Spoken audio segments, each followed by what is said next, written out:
Selamat pagi anak-anak, Namo Buddhaya. Kita bertemu kembali dalam pelajaran pendidikan agama Buddha untuk kelas 8. Sebelum memulai pelajaran, ada baiknya kita memulai dengan doa. Mari kita berdoa bersama, bersikap anjali. Namo Sakyamuni Buddhaya, Namo Sakyamuni Buddhaya, Namo Sakyamuni Buddhaya. Namo Sarva Bodhisattvaya Maha Sattvaya. Namo Kunsim Pusaya Maha Welasasi.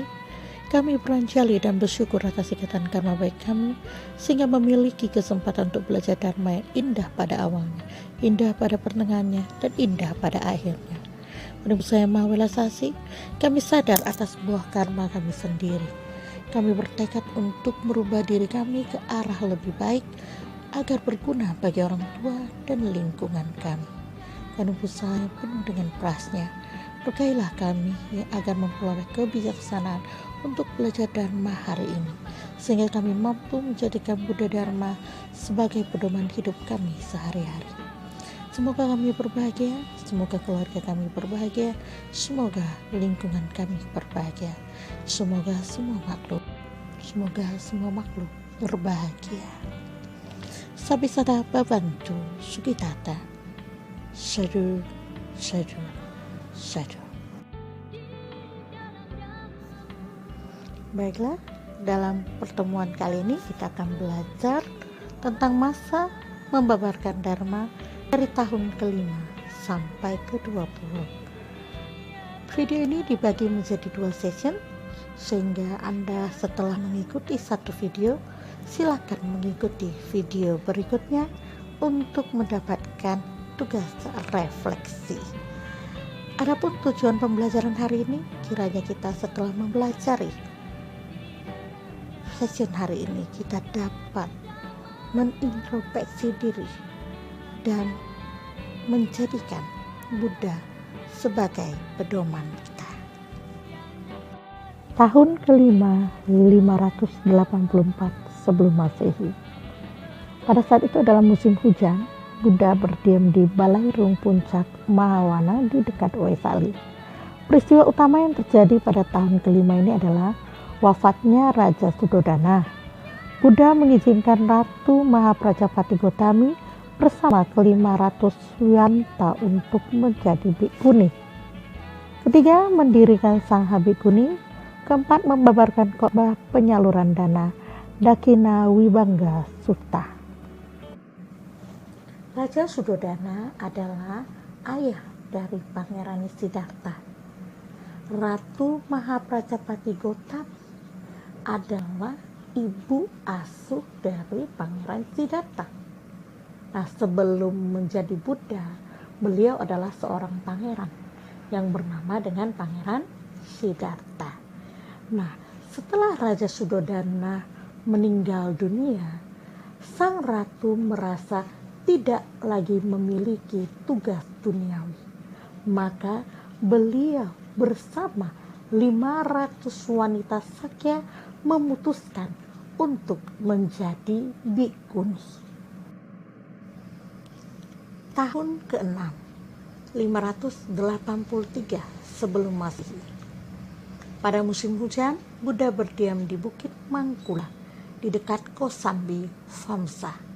Nah, peristiwa utama yang terjadi adalah Ratu Kema dari Magadha menjadi bhikkhuni, kemudian ditunjuk sebagai salah satu dari kedua siswi bhikkhuni utama bersama dengan Upalawana dan Savatthi. Kedua, Buddha melarang mempertunjukkan mukjizat demi keuntungan pribadi dan harga diri mereka sendiri. Ketiga, Buddha melakukan mukjizat ganda.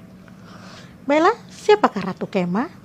Adakah yang tahu di antara siswa-siswa siapakah Ratu Kema? Ibu akan bercerita sedikit tentang Ratu Kema. Ratu Kema adalah seorang ratu yang terkenal dengan kecantikannya. Suatu hari, dia diajak oleh sang raja untuk mengunjungi Buddha. Dia tidak mau karena dia tahu Buddha selalu mengatakan tidak ada kecantikan yang kekal di dunia ini. Jadi dia merasa, itu nggak bener. Tapi deh, mau ketemu Buddha. Oh no, that is not my style. Sehingga dia selalu menolak untuk bertemu Buddha. Nah, suatu hari dia berjalan-jalan di hutan Veluvana. Itu pun karena dia tergoda dengan lagu yang dikarang oleh para pujangga. Lagu tersebut menceritakan tentang keindahan dari hutan Veluvana.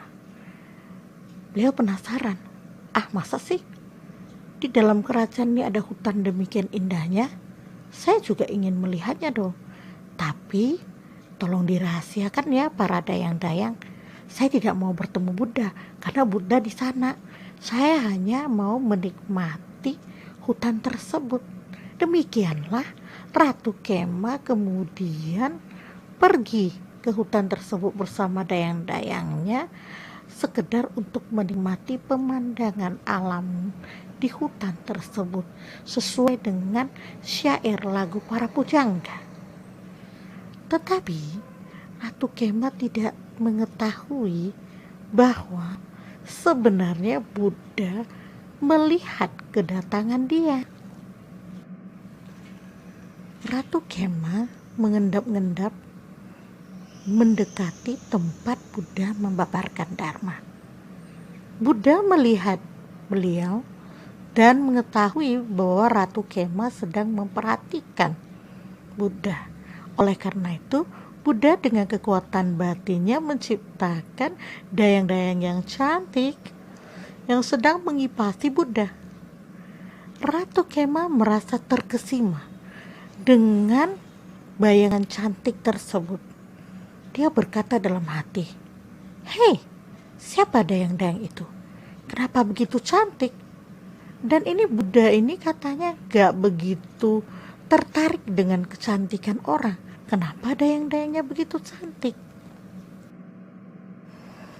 Ratu Kema merasa terkesima dan Buddha mengetahuinya. Dengan kekuatan batinnya, Buddha merubah dayang-dayang cantik itu menjadi tua, lebih menua. Kemudian bayangan itu menjadi membungkuk, tergeletak di lantai meninggal, dan lenyap. Wow, Ratu Kema terkejut. Apa yang terjadi? Namun, diakibatkan bahwa Ratu Kema telah memiliki parami, yaitu sifat luhur yang telah matang dalam kehidupan tersebut. Maka Ratu Kema kemudian menyadari bahwa semua yang ada di dunia ini tidak kekal adanya. Ratu Kema kemudian ditegur oleh Buddha. Buddha mengatakan, "Demikianlah yang terjadi, Ratu Kema. Tidak ada yang kekal di dunia ini. Kecantikan pun akan luntur seraya dengan waktu. Hanya dengan belajar Dharma, kehidupan ini akan menjadi lebih damai." Demikianlah Ratu Kema tersadar dan menjadi seorang anggota Sangha Bhikkhuni. Beliau akan diangkat menjadi salah satu dari siswi utama Buddha karena memiliki kesaktian yang tinggi. Itu tidak akan kita bahas kali ini ya. Baik, kita memasuki session berikut. Tahun ke-7, 582 sebelum Masehi, Buddha berkunjung ke surga Tawatimsa untuk memberikan khotbah Abhidhamma kepada Ratu Mahamaya, ibunya yang sudah meninggal dunia, dan para dewa yang lain. Nah, pada akhir khotbah ini Ratu Mahamaya mencapai kesucian Sotapanna dan 800 juta dewa mencapai kesucian Arahat. Kedua yaitu Cinca Manawika dari Sati memfitnah Buddha di Vihara Jetavana. Nah, nanti ceritanya bisa diperhatikan ya.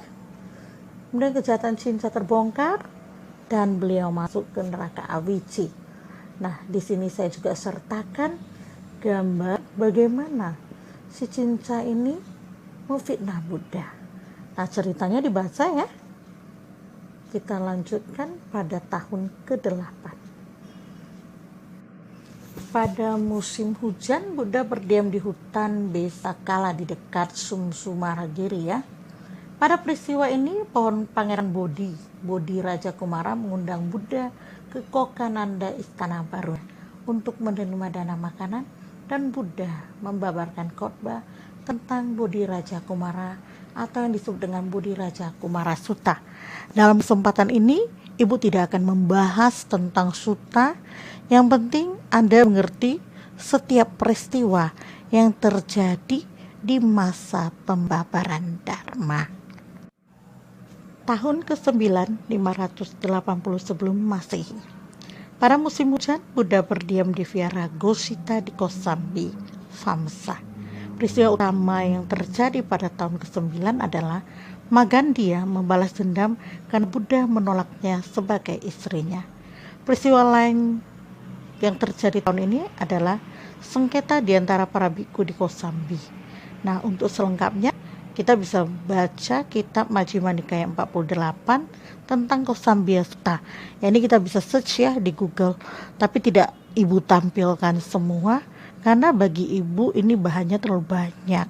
Anda hanya perlu mengetahui tentang garis-garis besarnya. Pada tahun ke-10, 579 sebelum Masehi. Pada tahun ke-10, Buddha berdiam di hutan kecil Rakita di dekat desa Parileyaka, Wamsa. Peristiwa utama yang terjadi yaitu sengketa yang berkepanjangan di antara para biku di Kosambi. Buddha akhirnya menyendiri di hutan belukar Rakita di dekat desa Parileyaka ditemani oleh gajah Parileyaka. Pada akhir musim hujan, atas nama para warga Sawati, Ananda mengundang Buddha untuk kembali ke Sawati. Para biku Kosambi yang bersengketa tersebut memohon maaf kepada Buddha dan kemudian menyelesaikan sengketa mereka. Jadi, memang sengketa itu bisa terjadi di mana saja, yang penting kita mau menyelesaikannya dengan hati yang lapang. Demikian pemaparan singkat tentang masa pembabaran Dharma sampai dengan tahun ke-10. Nah, Ibu mengutip sebuah Dhammapada ayat 1. Ini penting kita terapkan bersama. Pikiran adalah pelopor dari segala sesuatu. Pikiran adalah pemimpin. Pikiran adalah pembentuk. Bila seseorang berbicara atau berbuat dengan pikiran jahat, maka penderitaan akan mengikutinya. Bagikan anak roda pedati mengikuti langkah kaki lembu yang menariknya. Mari sama-sama kita membina pikiran kita agar tidak memiliki pikiran yang hendak merugikan diri sendiri dan orang lain. Baiklah, pelajaran ini kita akan lanjutkan di sesi kedua, namun Ibu ingin membacakan doa penutup. Mari sama-sama kita beranjali.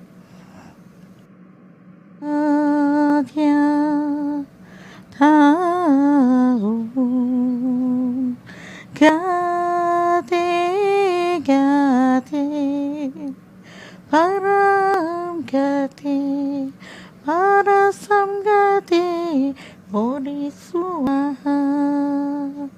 Tadya tahum gate gate param gate parasam gate bodhiswaha.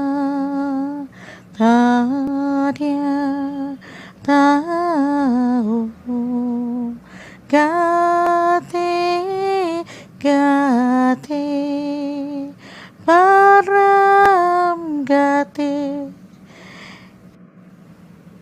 parasam gate bodhiswaha.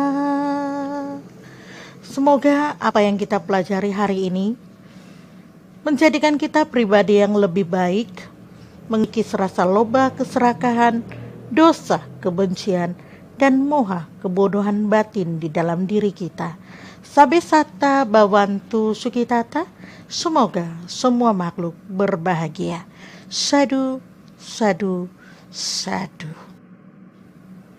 Baiklah anak-anak, kita masih memiliki season berikutnya ya. Jangan lupa untuk mengklik video yang kedua. Namo Buddhaya.